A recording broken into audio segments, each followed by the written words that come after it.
Shalom, welcome to Rob on the Rock. I'm Rob Van Hoff, and today I want to focus on being vigilant in our prayer life.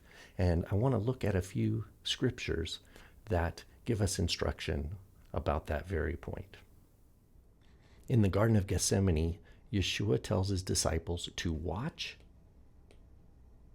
and pray.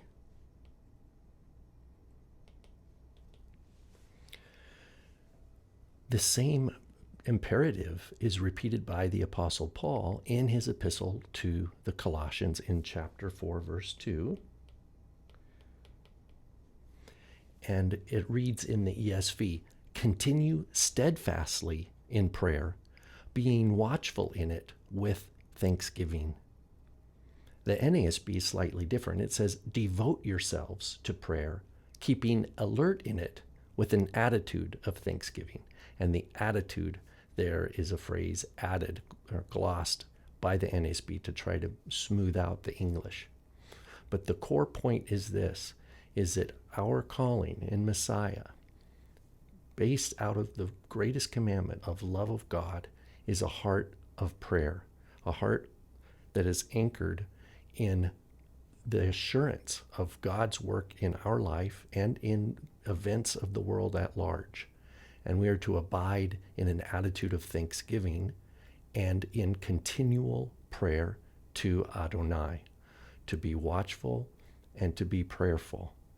That is not a space that you can worry and fret about the things of the world, of things that are completely out of your control, as if you could control them. Rather, our hearts and minds, according to the greatest commandment, are to be focused on our walk with the Lord, our trust in Him. And so to be watchful and to be prayerful is to be aware in our own spirits of the temptations to react according to the flesh, to be responding to all sorts of noise that's in the world. But just as Yeshua commands us to close the door, so to speak, when we pray, that means our prayer time with Adonai is independent of whether things are going great in the world or whether things are going completely against our desires. Those things have no bearing because there's a block.